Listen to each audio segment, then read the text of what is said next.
Europe 1, il est 7h17. Thomas Soto. Et c'est le regard d'Yves Tréhard. Bonjour Yves. Bonjour Thomas, bonjour à tous. Vous nous parlez donc ce matin du complexe allemand des candidats français à la présidentielle. Oui, après Fillon et Macron, c'est aujourd'hui le tour de Hamon d'aller à Berlin, de faire le voyage de Berlin.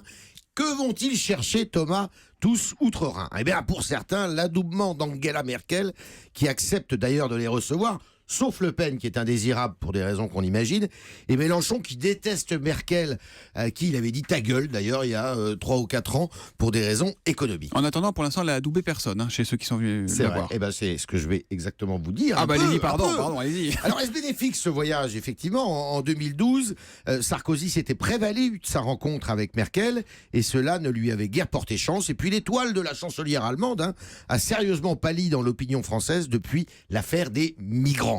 Hamon, lui, va aussi chercher le soutien du Parti social-démocrate allemand, qui semble plutôt avoir un faible pour Macron. En tout état de cause, ce pèlerinage à Berlin révèle de mon point de vue un complexe d'infériorité, car le contraire n'est pas vrai. On n'a jamais vu des candidats allemands inscrire le voyage de Paris dans leur campagne. Complexe qui s'explique par la supériorité économique de l'Allemagne, peut-être. Et oui, alors vous savez ce qu'on dit en football. En football, c'est un sport qui se joue à 11 contre 11, mais à la fin, c'est toujours l'Allemagne qui gagne. Je vous reparle de la demi-finale de l'Euro, Vélodrome, il y a 6 mois. Sauf, effectivement, vous avez raison, la demi-finale de l'Euro à Marseille.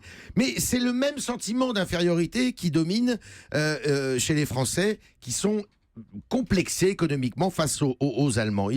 Les Allemands, peu de chômage, ils ont de la croissance, ils ont une bonne compétitivité, et ils sont les rois du dialogue social. C'est le pays dominant en Europe, et ils ont tous les résultats que la France n'a pas. Mais les Allemands les ont payés au prix de réformes douloureuses au début des années 2000 avec Schröder, les mêmes réformes que la France n'a jamais faites. Du coup, la confiance que les Allemands, qu'ils soient d'ailleurs conservateurs ou sociodémocrates, avaient en nous, s'est sérieusement érodée, sérieusement étiolée.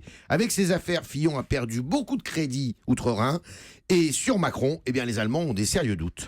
Donc tout est à refaire, à reconstruire entre la France et l'Allemagne? Beaucoup de choses, mais comment et avec qui, Thomas? L'Allemagne aura aussi des élections générales à l'automne, et rien ne dit que Merkel soit reconduite. Le couple franco-allemand est un peu à l'image de l'Union européenne, c'est-à-dire au point mort. Le regard d'Yves Tréhard tous les matins, 7h15 sur Europe 1. À demain, Yves. À demain.